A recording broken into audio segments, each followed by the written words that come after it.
Okay, let's take a look at the sine and cosine rule for GCSE and iGCSE Math. Now, regardless of your exam board or what specification you're taking, so whether it be foundation tier math, higher tier math, or even further additional math, if your exam is occurring in 2024, now by the way, this is the last year they're doing this, a formula sheet including both the sine rule, cosine rule, will all be provided for you, luckily. But that ends this year. That's because of the 2 years of learning that you missed, secondary learning that you missed.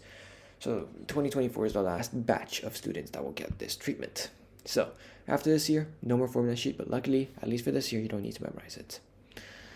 Okay, so the formula sheet provides you the sine rule and cosine rule. So let's take a look at how the cosine and sine rule works. So for the first 2 or 3 minutes, I'll explain how the rules work, and then later on, we'll look at how to use it and apply it to exam style questions and to decide which rule to use.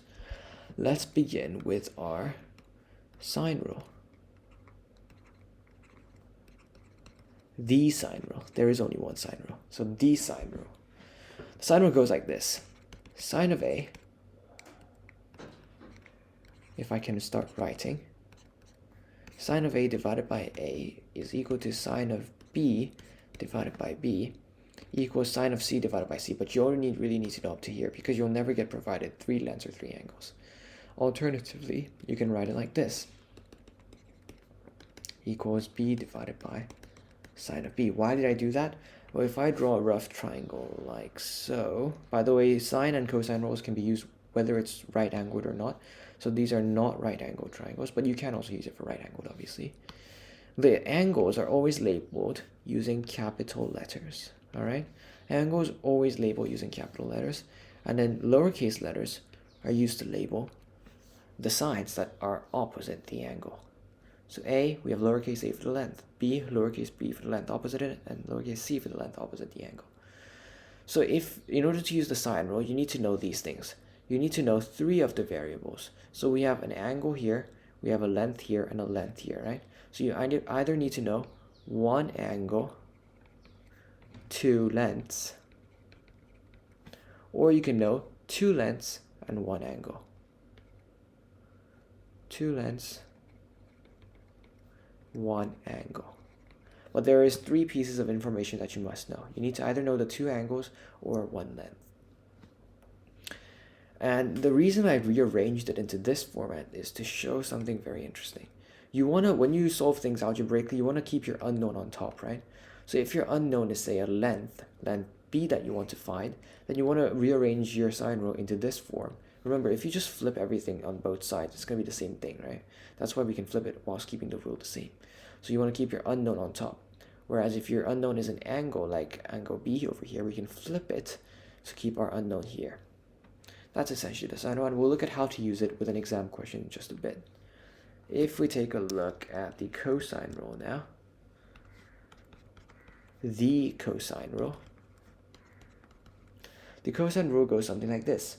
A squared equals B squared plus C squared minus 2BC cosine A. Now this sounds a lot more confusing, right?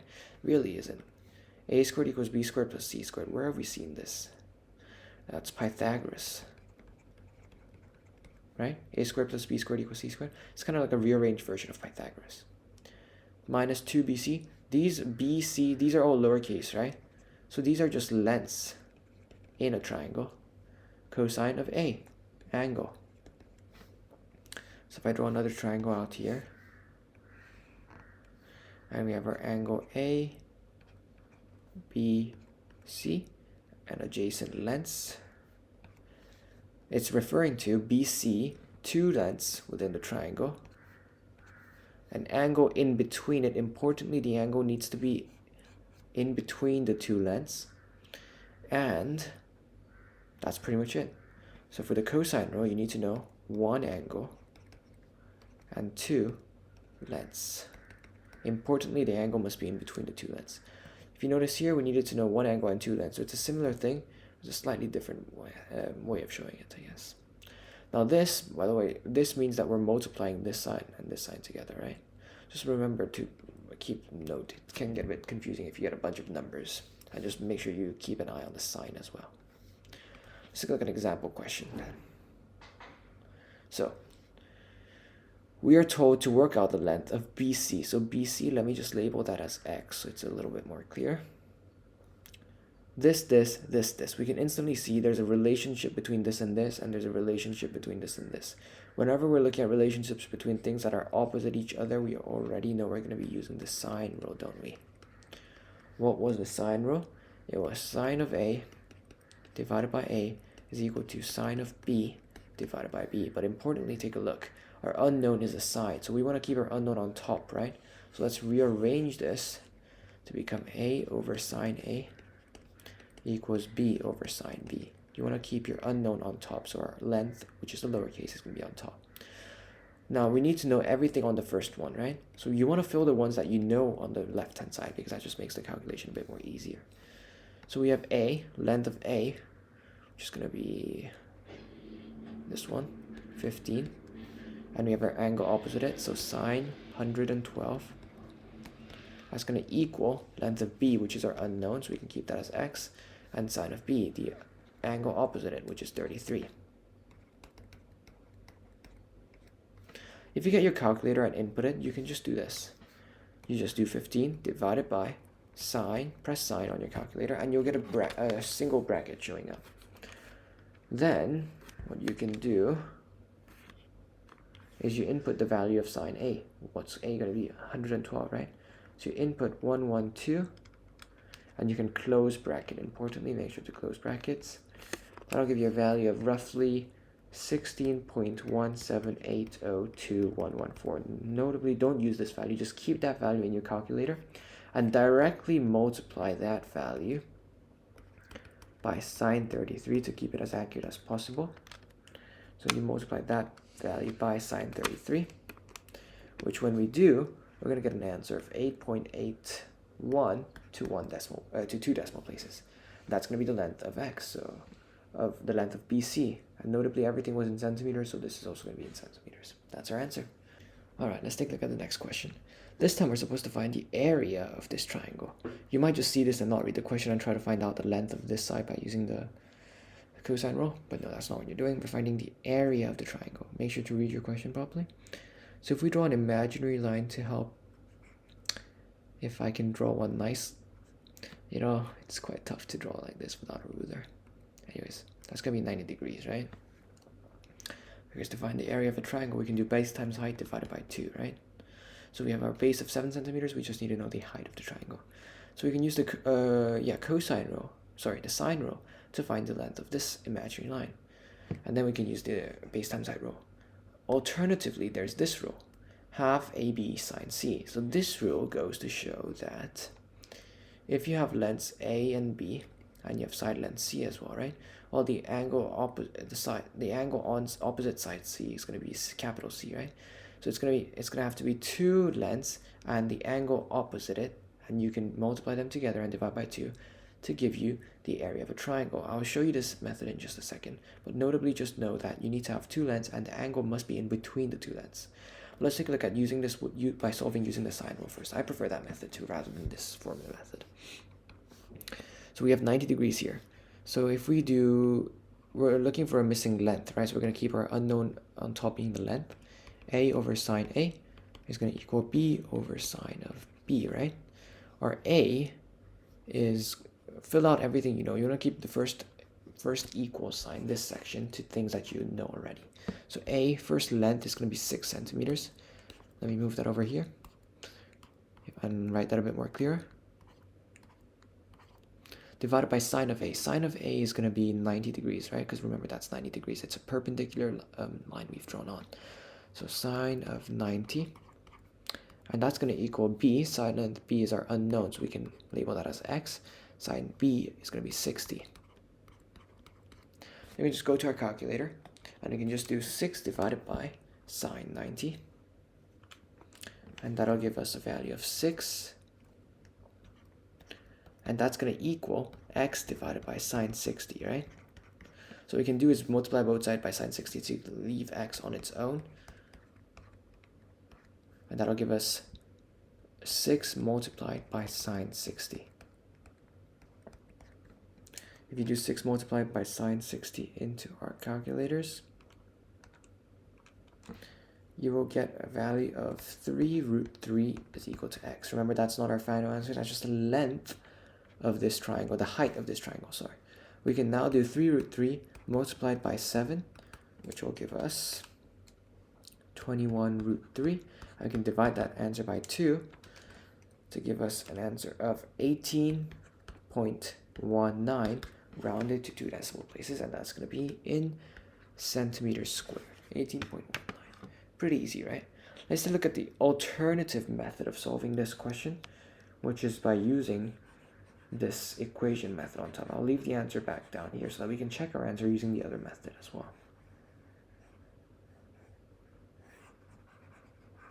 Bear with me while I erase the working. I should have left another slide just so I could answer, but okay. Area of a triangle is half AB sine C. Luckily, our angle that we have here is right in between our two lengths, so we can use this rule. So half, you just need to just substitute in the numbers. Let me just write out area. It's going to equal half multiplied by AB. So AB our length, so it's going to be 6 times 7 times sine of C, which is 60. If we do 42, that's just going to be 42 divided by multiplied by half, right? 21 times sine 60, right?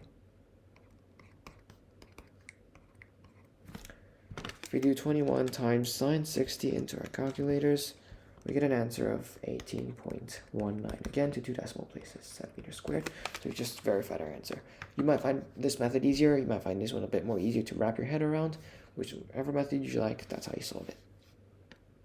So we're going to look at the next question. Find the size of y. So we're looking for this angle over here. And this time it appears we're using the sine rule again. Opposite angles, and we have opposites, right? I promise we'll look at the cosine rule in just a moment. So sine rule, and we're looking for an angle, right? So you're going to use this format because you want to keep your unknown on top. Sine of A is going to be, you want to fill out everything that you know first. So sine of A, sine 64 divided by A, 15. That's going to equal sine of B, which is our unknown, divided by B, our length, which is 10 centimeters. If we do sine 64 in our calculators and divide that by 15, you'll get a value of roughly 0.0599. Just keep that number in your calculator, don't reset it. And then multiply that directly by 10 in your calculator. That'll make your life a lot easier, I promise. That's going to give us 0.599, and that's going to equal, so 0.5, keep that number in your calculator, don't reset it, because that keeps your answer exact, sine x, right? So how do we find x standalone? You have something called sine to the power of -1 in your calculator. You can press shift and press sine, and that'll give you sine to the power of -1, and in that bracket, you're going to input your answer, and that'll give you something like 36.81 to 2 decimal places. And that's going to be a degree, right? What did I just do? Probably a bit confused, right? So we had 0.0599, a bunch of continuing decimals, right? Don't reset it when you get that, and you're going to get sine x, right? So how do we find x on its standalone? You're not going to divide both sides by sine. That's not what you do. There's an inverse of sine called sine to the power of -1. So whilst keeping that super long number in your answer sheet, just press shift and sine. That'll give you sine to the power of -1, and it'll open a bracket for you. Then just press in the answer button. That'll input your last saved answer. When you do that, you'll get an answer of 36.81 bunch, and round to 2 decimal places, that'll give you this answer. And that's going to equal x, right? That's how you do it. Okay, let's take a look at the next question. This time we're supposed to find out the angle of xzy. Now, remember, the middle letter tells you the angle that you're looking for, so xzy. This is going to be the angle you're looking for, xzy, so z is in the middle. Let's just label that angle x, the one that we're looking for. Right? How would we solve this? Well, if we knew this angle, we could just use the sine rule and then just like that. Or alternatively, if we'd known this angle, we can do this, and we can use the sine rule again, but we don't know that. That means we're going to have to use the cosine rule, which is a squared equals b squared plus c squared minus 2bc cosine a. Remember, this means they're multiplying together. Well, this bit's just coming from like a derived version of the Pythagoras, right? And b and c are just lengths. A is just an angle. But notably, remember, a will mean that, so if this is our a, which is our missing angle, this means that this is going to have to be a. So this will have to be b and c, right? So when we input b and c and we have a missing angle, just remember to make sure that they are all on one side of the triangle. They need to be adjacent lengths to the missing angle that you're looking for. Just make sure that's the case, importantly. Now there's two ways to solve this, because this current formula is solving for a missing length, right? But if we know our missing length, we can just rearrange our formula to find cosine A. So you can either rearrange the formula now, which I'll do just to show you. So that's going to be, we can move this whole thing over, a squared plus 2bc cosine A. We've just added this whole thing over to the other side. I can minus a squared from both sides, so 2bc cosine A is going to equal b squared plus c squared minus a squared, and we can divide by 2bc to give us cosine A is going to become b squared plus c squared minus a squared divided by 2bc. So you can either rearrange it beforehand and then fill in your numbers, as like sub in the numbers. But the method I would much rather prefer to do is just fill in the numbers as you would into your original cosine rule and just rearrange it with the numbers that you already have. I'll show you that now. A squared, what's our a squared? That's going to be the angle opposite the angle that we're looking for, right? So if this is our a squared is going to have to be this one. So 17 squared is going to equal b squared, now it doesn't really matter, 20 squared plus 22 squared minus 2 multiplied by bc, so 20 times 22, that's all going to multiply by cosine of a. Just get rid of that. Okay, this is easier on their eyes. 17 squared, if we do that in our calculators, it's going to be 289. 20 squared is 400. 22 squared, 484 minus 2 times 22 times 20, 440, all multiplied by cosine A. If we simplify that out, that's going to be 884 minus 880 cosine A. That's going to equal 289. Don't be tempted to simplify this to just become 4 cosine A. That's wrong, because notice this is 880 multiplied by this. Don't simplify these two numbers. They cannot simplify. This is 880 multiplied by cosine A. This is like one set together. Okay. How can we solve this now? We want to move the cosine to have a positive integer, right? It's going to get annoying in the future. So let's move this over to this side by adding 880 cosine A on both sides of our equation. That's going to give us 289 plus 880 cosine A. It's going to equal 884. We can minus 289 on both sides to become 888 cosine A. It's going to equal 884 minus 289, which is going to equal 595. We can divide by 880 on both sides, so cosine A is going to equal 595 divided by 880. We can do the inverse of cosine, which is cosine to the power of minus 1. And that's going to get rid of the cosine for this, right? So cosine minus 1. Sorry, that's going to mean A is equal to inverse of cosine. And you can do that by pressing shift and cosine on your calculators. And then just put in 595 divided by 880. And that'll give you a final answer of 47.46 rounded to 2 decimal places. That's going to be the size of angle x and y. That's a long process, but if you just sub in your numbers and just be careful with the values, it's a pretty easy, straightforward process. All right, 2 more questions to go. All right, that's definitely going to be way too small to see. Let me just increase the size of that. Bear with me. Okay, there. So, we're supposed to find the angle ABD. Remember, the B tells us ABD, so it's going to be this angle. Let me use red just to make it a bit more pop out. That's going to be our missing angle, ABD. How are we going to find the missing angle? Now we have 2 triangles. We can use the sine rule, I think, somewhere, and the cosine rule elsewhere. So if we know the relationship between this number, this angle, and this side length, we can use the same relationship for this one and this one to find this length. And then I think we can use the cosine rule to find the missing angle. So we're going to be, this is like using both your sine and cosine rule. First of all, let's use our sine rule to find angle, to find length BD for, and you can write length BD like this. We're looking for a missing length, so let's keep our length on top. 8.4 divided by our angle sine A. It's going to equal our missing unknown length, sorry, x divided by sine 50.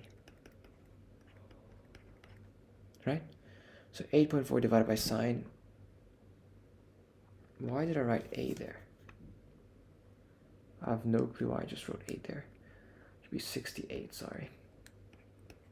8.4 divided by sine 68 is going to equal x divided by sine 50. So if we do that on our calculators, sine 68, that gives us a bunch of decimals going from 9.05 onwards. Now keep that number saved in your calculator, don't change it. Multiply that directly to sine 50. It's going to be a long decimal number, right? So you want to keep it as accurate as possible. So directly multiply your answer by sine 50. And that will give you 6.94 to 2 decimal places. So this means that x is 6.94. So I can write 6.94 on here, like so. And as you go, just make sure your numbers match. So does it make sense? It sort of makes sense, right? Obviously, it's not this scale, 6.94. And then we can use our cosine rule.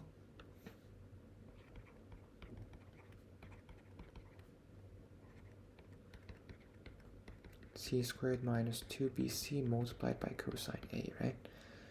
So if we have our A here, which is our unknown, we have our 2 lengths and the length opposite it. You can rearrange this first to directly find your angle, but I would rather just sub in the numbers first. So A squared is going to be the angle opposite your A value, which is going to be 5 squared. Let's directly simplify that, 25. B squared is the 2 other sides now. So 6.5 squared plus 6.94 squared minus 2bc. 6.5 multiplied by 6.94. All multiplied by cosine of A. 6.5 squared, so 25 is equal to 6.5 squared, which is 42.25 plus 6.94 squared, 48.1636 minus 2 times 6.5 times 6.94. 45.11, and that's going to multiply by cosine A, right? So we can simplify this again. 25 equals 42.25 plus 48.1636. Now it's going to be a huge process. I know it's long and time consuming, but you'll get a lot of marks in your exam. It's going to be like a 5-marker question near the end of the paper. 42.25 plus 48.1636. That gives us 90.4136 minus 2 times 45.11.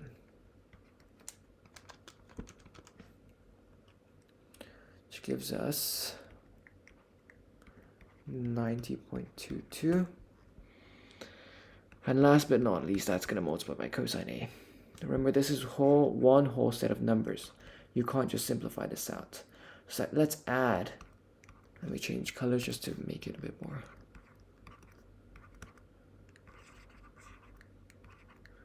Let's add 90.22 cosine A on both sides, just to make our cosine a positive number.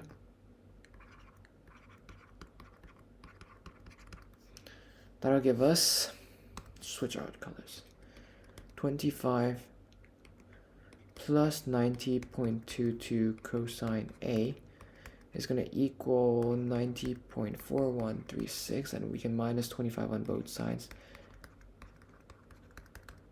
So 90.4136 minus 25, 65.4136. Let's divide by 90.22 on both sides. That'll give us cosine of A is equal to 65.4136 divided by 90.22.